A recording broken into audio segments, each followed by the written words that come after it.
Have you ever felt eyes on you when you thought you were alone? That prickle on the back of your neck that makes you turn around, only to find empty space staring back? Tonight, I'm sharing 5 true stories that will make you question every shadow, every reflection, and every moment you've ever felt, watched. These aren't just stories. These are real experiences from real people who discovered that sometimes the feeling of being watched isn't just paranoia. Sometimes there really is something there. So turn off the lights, put on your headphones, and prepare yourself. Because after tonight, you'll never feel truly alone again. In March 2019, 26-year-old Sarah Chen moved into a studio apartment in downtown Portland. It was perfect, affordable, close to her job, and on the 3rd floor with a great view of the street below. What she didn't know was that her apartment came with an unwanted observer. For the first few weeks, everything seemed normal. Sarah worked her marketing job during the day and came home to her cozy space each evening. But then she started noticing small things. Things that didn't quite add up. Her coffee mug would be in a different spot than she remembered leaving it. The blinds would be adjusted slightly, not open or closed, just different. At first, she blamed it on being tired, on the stress of a new place. We all do that, don't we? We rationalize the strange until we can't anymore. Then came the photos. Sarah was an amateur photographer and kept her camera equipment on a shelf by the window. One evening, she picked up her camera to take some sunset shots and noticed something odd. The memory card showed 47 photos. She remembered taking 32 the day before. Her hands trembled as she scrolled through the images. The first 32 were hers, street scenes, flowers, random shots of the city. But the last 15 made her blood run cold. They were photos of her, sleeping. Each image was taken from inside her apartment, showing her in bed from different angles. The timestamp showed they were taken over several nights, always between 2 and 4 a.m. But here's the thing that made it even more terrifying. The photos were taken with her own camera. Sarah called the police immediately. They dusted for fingerprints, checked the locks, examined the windows. Everything was secure. No signs of forced entry. The officer suggested she might be sleepwalking and taking the photos herself, but Sarah knew better. She'd never touched her camera while sleeping, and besides, some of the angles would have been impossible for her to achieve alone. The next night, she set up a motion-activated recording device pointed at her bed. She also moved her camera to a locked drawer. If someone was getting in, she was going to catch them. At 3:17 a.m., the motion sensor triggered. The footage showed Sarah sleeping peacefully in her bed. But if you look carefully, and the police later confirmed this, there's a shadow moving behind the sheer curtains. A human-shaped shadow that shouldn't have been there. The shadow approaches the window from outside. But here's what made investigators' skin crawl. Sarah's apartment was on the 3rd floor. There was no fire escape, no balcony, no way for someone to stand outside her window. Yet there it was, a dark figure pressed against the glass, watching her sleep. The next morning, Sarah found something that made her pack her bags immediately. Taped to her window from the outside was a note written in red ink. "You look so peaceful when you dream. I've been watching you dream for weeks now. Don't move away. I'll find you." She moved out that same day and stayed with friends. But the story doesn't end there. 2 weeks later, the new tenant, a college student named Mike, called the building manager with a complaint. Someone had been taking pictures of him while he slept. The photos were left in a neat stack outside his door each morning. The building was evacuated and investigated. In the crawl space above the apartments, police found something that still gives investigators nightmares. A makeshift living space complete with a sleeping bag, dozens of cameras, and walls covered with photographs. hundreds of photographs of tenants sleeping, eating, showering, photos dating back 3 years. But they never found who had been living there. The space had been recently abandoned, and despite fingerprints and DNA evidence, no matches were found in any database. Security footage from the building showed no one entering or leaving the crawl space. Sarah still lives in Portland, but she's never felt safe in her own home again. She covers every window, checks every lock 3 times, and sleeps with the lights on. Because somewhere out there, her watcher might still be looking for her. And the most chilling part? 3 other buildings in Portland have since reported similar incidents. Someone is still out there, still watching, still taking pictures of people while they sleep. The police have no leads, no suspects, and no way to stop them. So tonight, when you go to bed, you might want to check your windows. Make sure your curtains are drawn tight.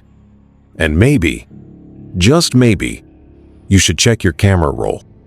Because you never know what you might find there.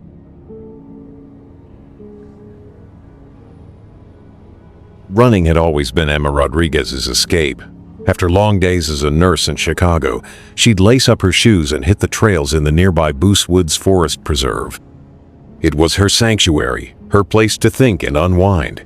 At least, it was until someone started running with her.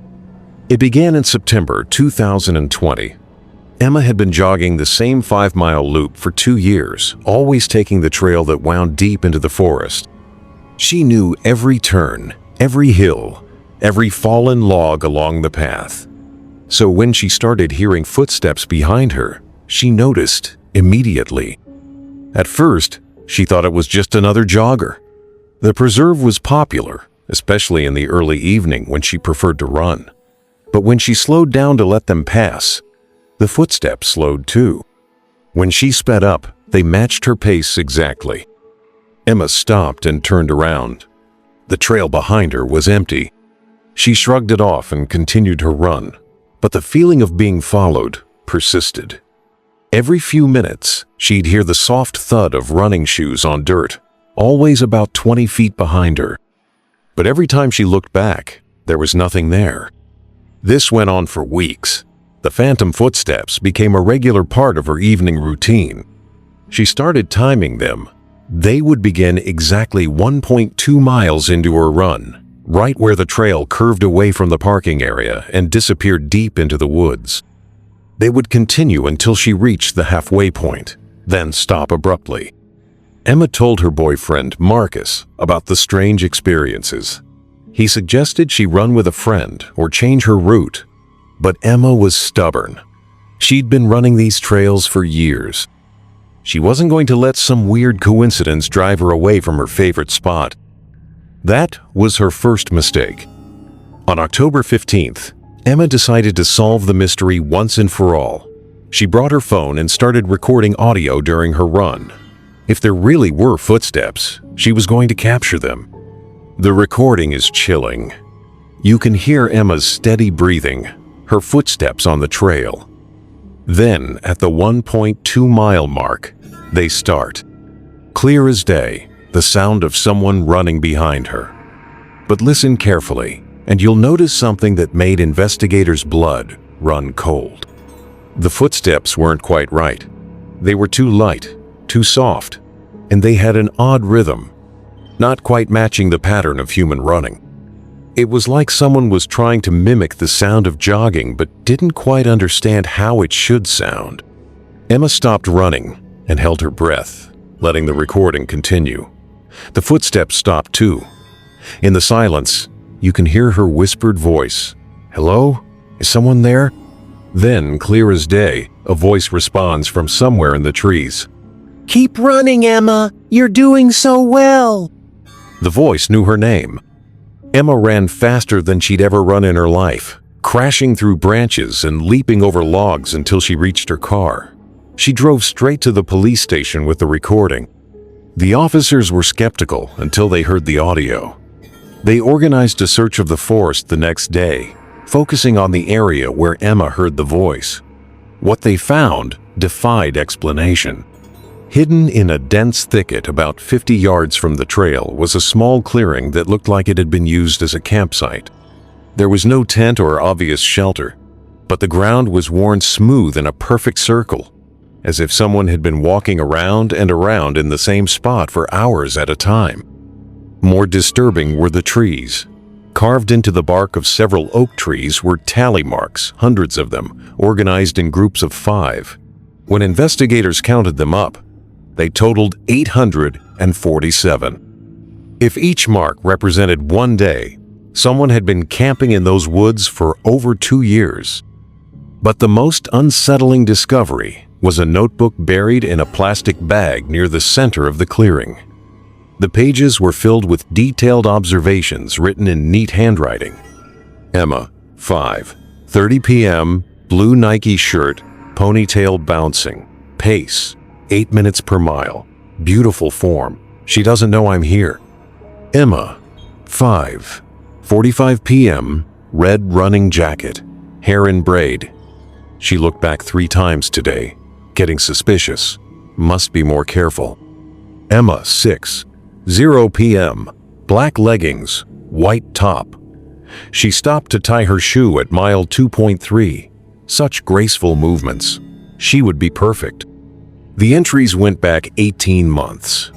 Someone had been watching Emma's every move, documenting her runs, learning her habits. The final entry, dated the day before Emma recorded the audio, simply read, "Time to make contact. She's ready." Police immediately closed the forest preserve and launched a massive search. K-9 units, helicopters, dozens of officers combing every inch of the woods. They found more campsites, more notebooks, more evidence of someone living in the forest long term. But they never found the watcher. Emma never returned to those trails. She moved to a different part of the city and now only runs on busy streets in broad daylight. But sometimes, when she's out for a jog, she still hears footsteps behind her. When she turns around, there's never anyone there. The forest preserve reopened 6 months later, but they've installed security cameras along all the major trails. Strange incidents still occur. Hikers report hearing their names called from the trees. Joggers find their cars moved to different parking spaces. And trail cameras occasionally capture images of a figure in dark clothing watching from the woods. Emma's watcher was never identified or caught. For all anyone knows, they're still out there, still watching, still waiting for the perfect moment to make contact with their next target. So if you're ever jogging alone and you hear footsteps behind you, don't just assume it's another runner. Turn around, look carefully, and if you don't see anyone there, maybe it's time to find a new route.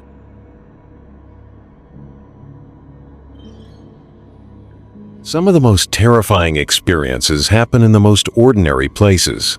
For 34-year-old David Park, that place was his local grocery store in suburban Denver. What started as routine weekly shopping trips became a nightmare that lasted 6 months and changed how he sees every stranger's face. David worked as an accountant and lived alone in a quiet neighborhood. Every Saturday morning, like clockwork, he'd drive to the King Soopers on Colorado Boulevard for his weekly grocery run. Same time, same store, same general routine. He was a creature of habit, which made him the perfect target. It started with small things he barely noticed. A woman in the produce section who seemed to be shopping near him every week. She was average-looking, maybe in her 40s, with brown hair and glasses. Nothing remarkable about her, which is probably why David didn't pay attention at first. But then he started seeing her everywhere in the store. When he was picking out bread, she'd be examining pasta in the adjacent aisle. When he moved to the dairy section, she'd appear shortly after, pretending to study yogurt labels. It happened too often to be coincidence. David began paying closer attention. The woman never seemed to actually buy anything. She'd carry a basket, put a few items in it, but David never saw her at the checkout line. She'd simply disappear somewhere between the last aisle and the exit. One Saturday in March, David decided to test his suspicions.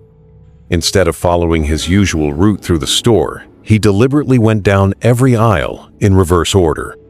Sure enough, the woman appeared in each section shortly after he did, always pretending to shop but clearly following his movements. When David headed to the checkout line, he caught the woman staring at him from the customer service desk. The moment their eyes met, she quickly looked away and walked toward the exit. David paid for his groceries and hurried to the parking lot, but she was nowhere to be seen. That's when things escalated. The following week, David arrived at the store to find a note tucked under his windshield wiper. "You have excellent taste in groceries. I've been learning so much about you. Your secret admirer." David took the note to store management, who promised to review security footage.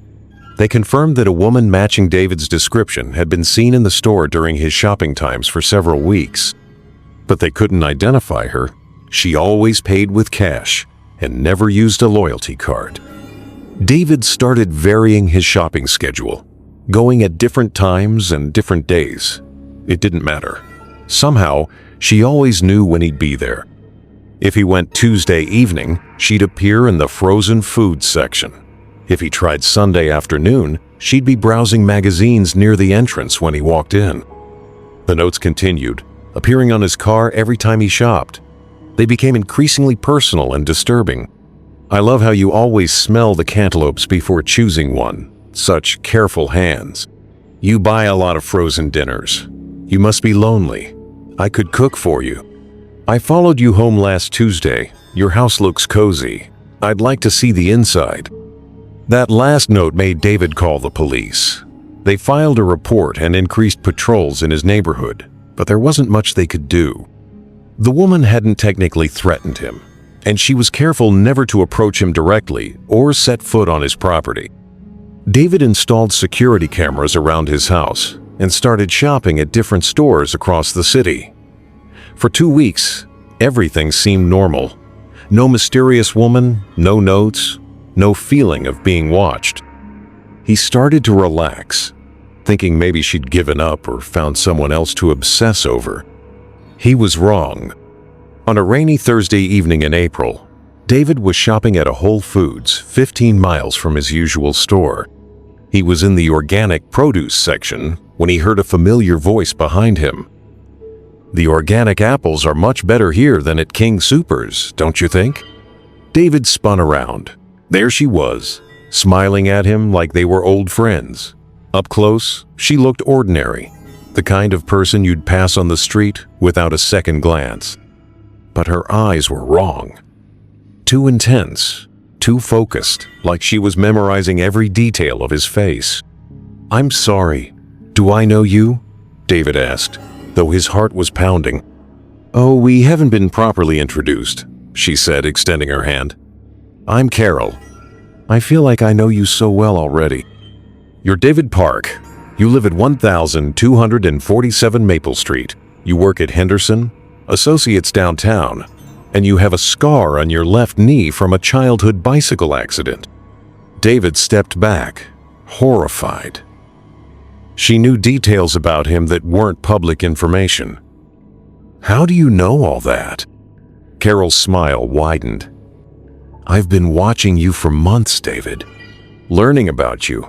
You're fascinating. Did you know that you talk to yourself while you shop? And you always park in the 3rd row from the store entrance. Never closer, never farther." David pulled out his phone and started dialing 911, but Carol just laughed. "Don't bother calling the police," she said. "I haven't done anything illegal. I'm just a woman grocery shopping, same as you. What are they going to arrest me for? Being in the same public place as you?" She was right, and they both knew it. Carol turned and walked away, disappearing into the crowd of shoppers. David finished his call to the police, but just as Carol predicted, there wasn't much they could do. By the time officers arrived, she was gone. The stalking continued for 2 more months, but now Carol had dropped all pretense of secrecy. She'd wave at David across the store, blow him kisses, and sometimes just stand at the end of an aisle watching him shop. She never approached him directly again, always staying just within the bounds of legal behavior. The breaking point came in June. David arrived home from grocery shopping to find his front door unlocked. He was certain he'd locked it before leaving. Heart pounding, he called the police and waited in his car until they arrived. The officers searched the house thoroughly. Nothing was missing. Nothing was damaged. But in David's bedroom, they found something that made everyone's skin crawl. On his nightstand was a grocery receipt from that day's shopping trip, a receipt for items David hadn't bought. The receipt showed purchases of David's favorite coffee, his preferred brand of cereal, the specific type of apples he always chose, even his usual toothpaste. At the bottom, written in pen, was a note. "I bought your groceries today. I put them in your kitchen. I know exactly what you like, Carol." Sure enough, all the items on the receipt were in David's kitchen, put away in exactly the right places. Someone had been in his house, unpacked groceries, and arranged them perfectly in his cabinets and refrigerator. David moved out the next day. He sold his house, quit his job, and relocated to another state. For 6 months, he looked over his shoulder everywhere he went, expecting to see Carol's face in every crowd. Then, last month, David received a package at his new address with no return label. Inside was a grocery receipt from a store in his new city. Items he hadn't bought, arranged exactly how he would have chosen them. At the bottom, the familiar handwriting, "Found you. Welcome to the neighborhood, Carol." David Park now has his groceries delivered and hasn't set foot in a store in 3 months. But sometimes, when the delivery driver hands him his bags, he swears he sees a familiar face watching from a car across the street. Carol is still out there, still watching, still learning. And if she could find David across state lines, she could find anyone. So the next time you're grocery shopping and you notice the same person in multiple aisles, pay attention. Because sometimes, the person who seems to share your shopping preferences might know more about you than you think. College is supposed to be a time of freedom, discovery, and new experiences.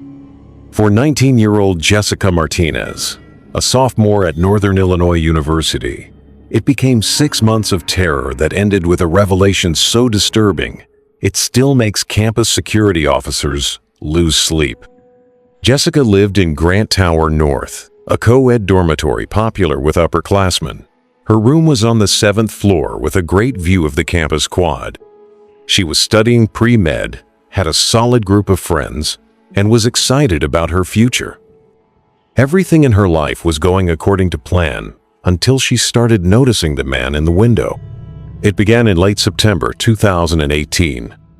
Jessica would be studying at her desk, which faced the window, when she'd catch movement in her peripheral vision.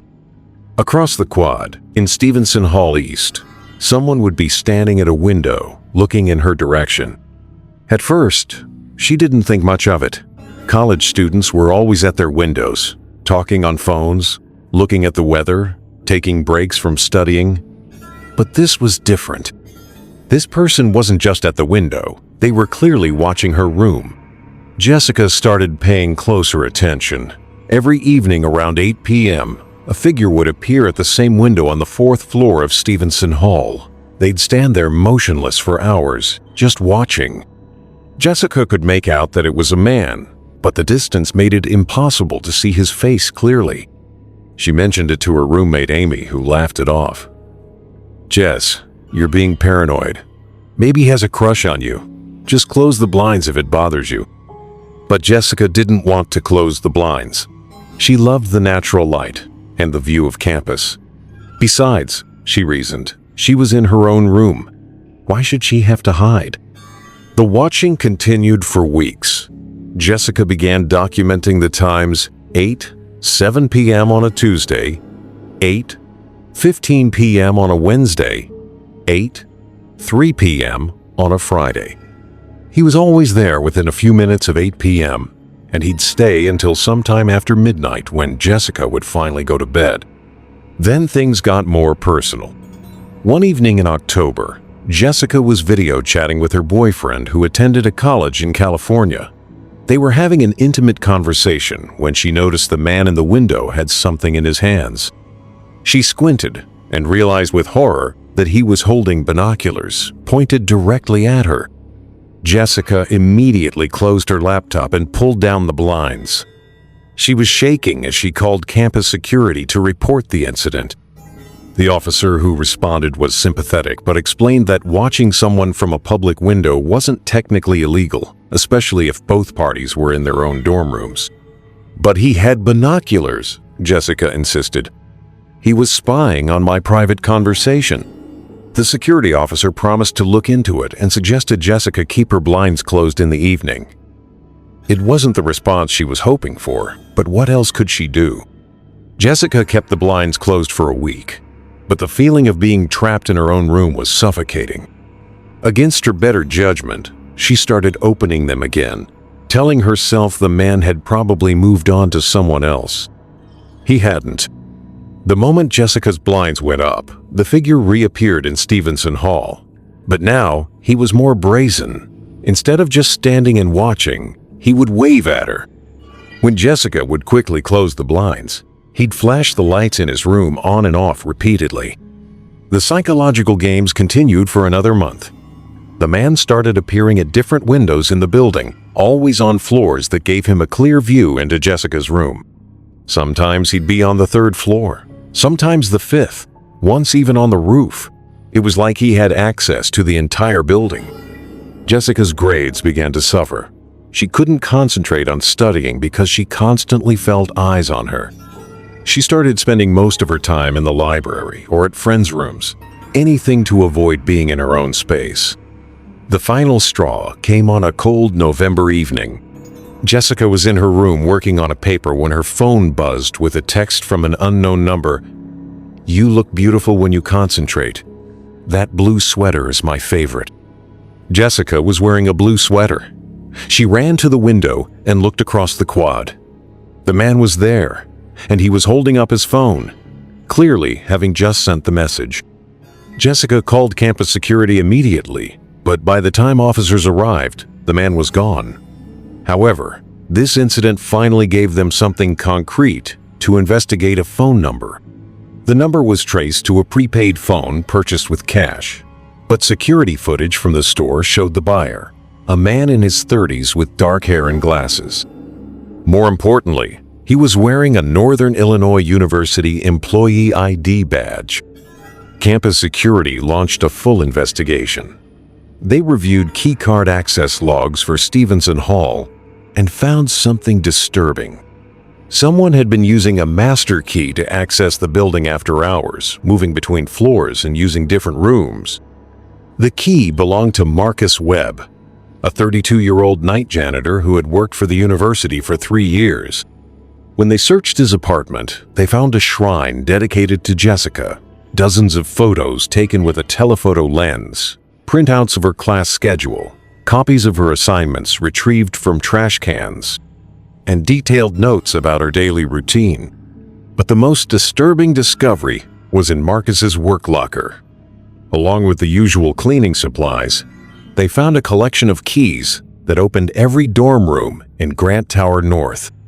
Marcus had been using his position as a janitor to access student rooms when they weren't there.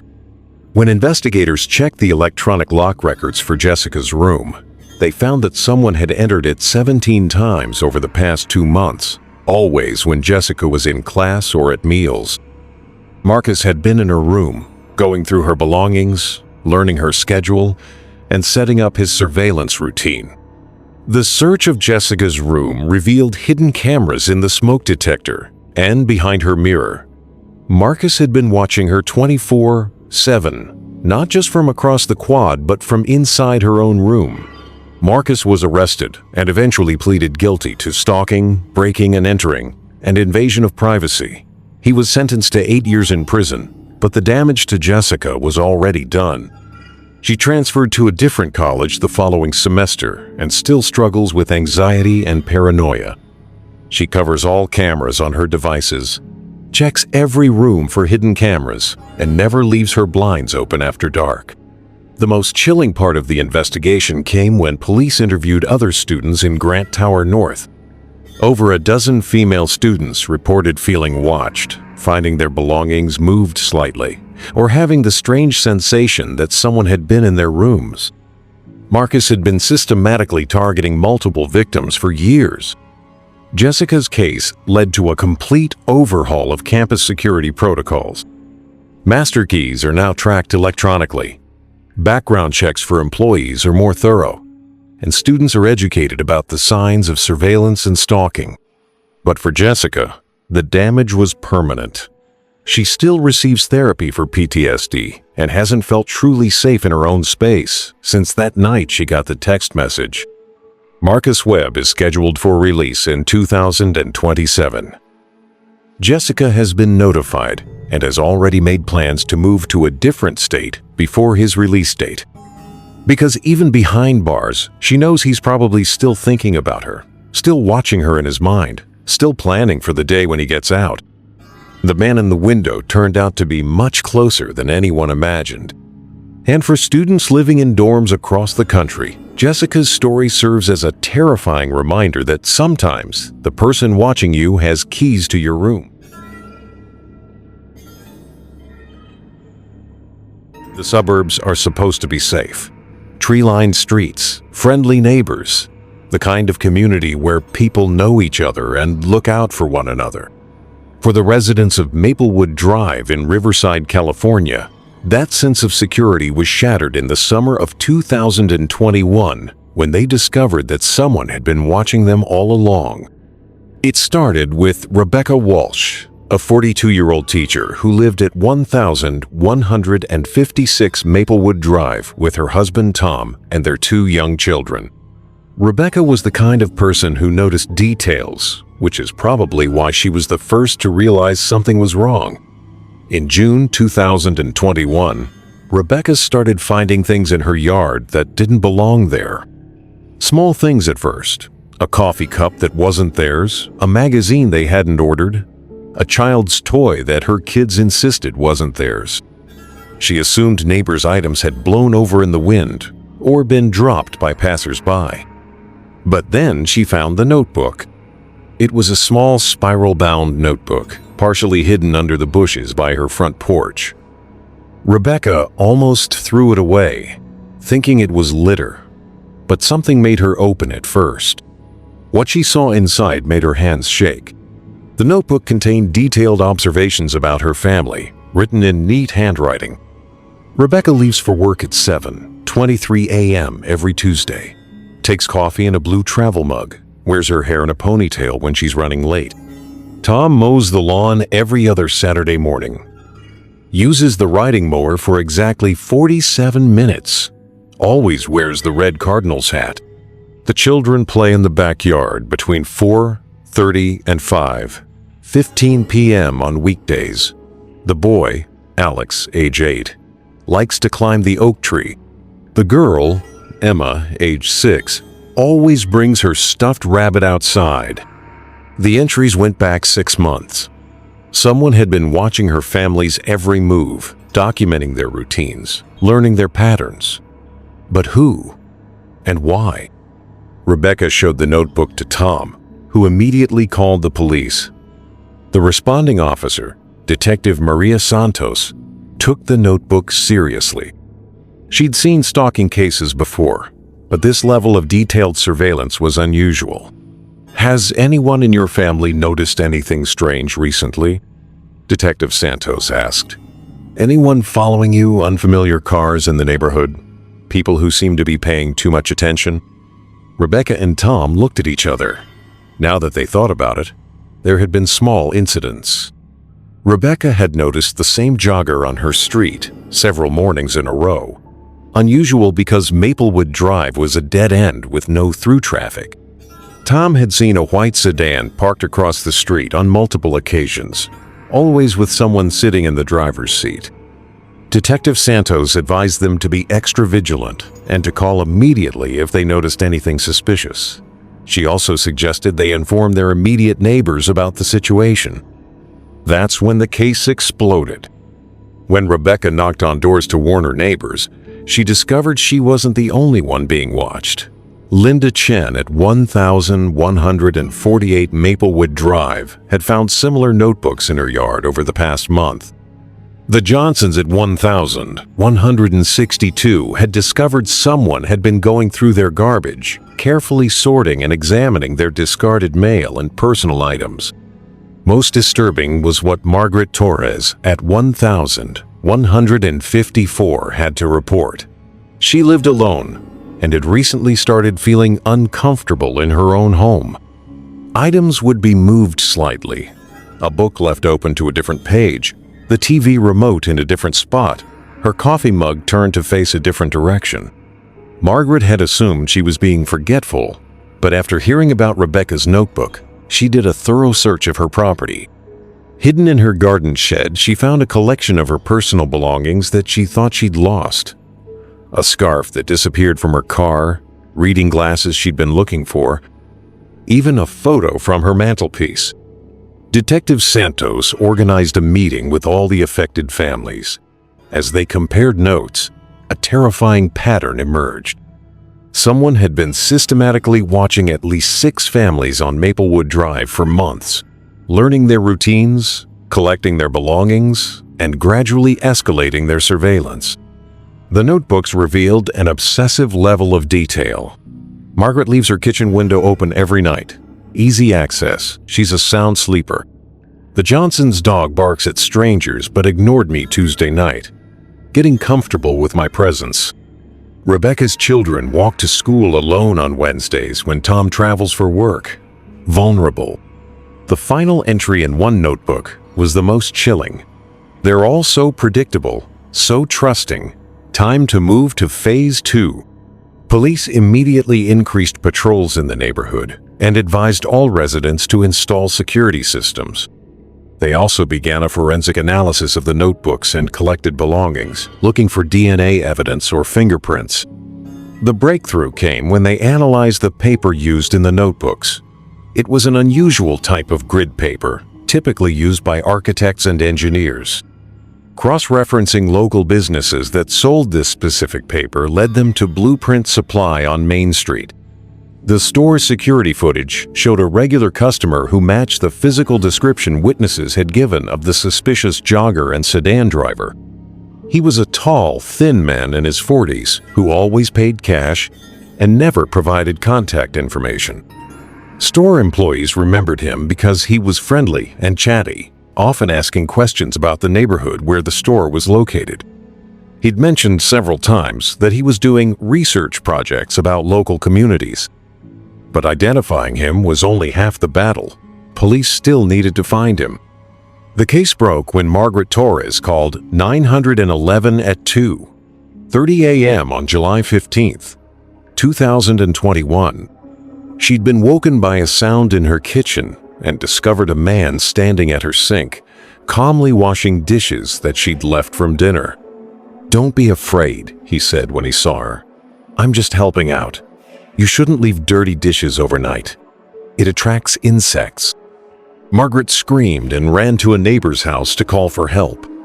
By the time police arrived, the man was gone, but he'd left behind a backpack full of disturbing items, more notebooks detailing the routines of families throughout the neighborhood, copies of keys that he'd apparently made after finding spares hidden around properties, and photos taken through windows of residents inside their homes. Most disturbing were the improvement plans, detailed drawings showing how he intended to help each family by reorganizing their homes, adjusting their routines, and correcting behaviors he deemed inefficient or unsafe. The man was identified as Kenneth Morrison, a 44-year-old former city planner who had been laid off 2 years earlier and had apparently developed an obsession with optimizing neighborhoods. He believed he was helping families live better lives by watching them and identifying areas for improvement. Kenneth was arrested 3 days later at a motel 15 miles away. In his room, police found surveillance equipment, more notebooks documenting other neighborhoods he'd been studying, and detailed plans for approaching families to offer his services as a life coach and home organizer. During questioning, Kenneth showed no understanding that his behavior was criminal. He genuinely believed he was performing a valuable service, helping families identify security weaknesses and inefficiencies in their daily routines. Kenneth Morrison was ultimately sentenced to 12 years in prison for stalking, breaking and entering, and invasion of privacy across multiple victims. The investigation revealed that he'd been conducting similar surveillance in 3 other neighborhoods before focusing on Maplewood Drive. The residents of Maplewood Drive installed security systems, changed their locks, and many altered their daily routines. The sense of safety they'd once felt in their neighborhood was permanently damaged. Rebecca Walsh still lives on Maplewood Drive, but she's never regained the casual comfort she once felt in her own home. Every time she sees someone jogging down her street or notices a car parked too long in one spot, she remembers the notebooks and wonders if someone new might be watching. The most unsettling aspect of Kenneth's case is how long he'd been operating undetected. Police estimate he'd been conducting surveillance on various neighborhoods for over 5 years before being caught. How many other families had been watched without ever knowing it? Kenneth Morrison is eligible for parole in 2030. The residents of Maplewood Drive have already been notified and are preparing for his potential release. Because they know that somewhere in prison, Kenneth is probably still making notes, still planning, still convinced that he was helping people by watching their every move. The man who was watching them turned out to be someone who thought he was doing them a favor. And that might be the most terrifying realization of all, that evil doesn't always know it's evil, and the person watching you might genuinely believe they're helping. These 5 stories share a common thread that should chill you to the bone. In each case, the watchers were closer than anyone imagined. Sarah's photographer lived in the walls above her apartment. Emma's jogger had been camping in the woods for years. David's stalker knew intimate details about his life that should have been impossible to obtain. Jessica's observer had keys to her room, and the families on Maplewood Drive were being watched by someone who thought he was doing them a favor. The most terrifying part isn't just that these people were being watched. It's how long it went on before anyone realized what was happening. Months, sometimes years of surveillance, of someone learning every detail of their lives while they went about their daily routines completely unaware. Think about your own life for a moment, your routines, your habits, the patterns you follow every day. How long would it take for someone to learn your schedule? To figure out when you're home alone, when you're vulnerable, when you let your guard down? The feeling of being watched isn't always paranoia. Sometimes there really is someone there. Someone taking notes, taking pictures, making plans. Someone who knows more about you than you realize. Sarah still sleeps with the lights on. Emma won't jog alone anymore. David has his groceries delivered. Jessica transferred schools and still covers every camera in her apartment. The families on Maplewood Drive installed security systems and changed all their locks. But here's what keeps me up at night. These are just the stories we know about. These are the cases where someone was caught, where the truth came to light. How many people are being watched right now without knowing it? How many observers are out there, patient and careful, learning everything about their targets while staying invisible? Tonight, when you go to bed, you might want to check your windows. Make sure your doors are locked. Look around your neighborhood and see if anything seems out of place. Because after hearing these stories, you'll never feel quite the same about that jogger who runs past your house every morning, or the person you keep seeing at the grocery store, or the car that's been parked on your street just a little too long. The watchers are out there. They're patient, they're careful, and they're closer than you think. And the most frightening part of all, you might never know they're watching until it's too late. Sweet dreams. And remember, if you ever get that feeling that someone's watching you, trust your instincts. Because sometimes being paranoid isn't paranoid enough. The darkness is full of eyes, and some of them are looking right at you. If these stories made your skin crawl, like the video it tells the algorithm you survived, Sodom. Subscribe and turn on the bell we drop. new nightmares regularly? Share with someone brave or someone who thinks they are. Comment below. We want to know what you would have done. Some stories don't end when the lights come on. This is Dread Dynasty. We'll see you in the next scare.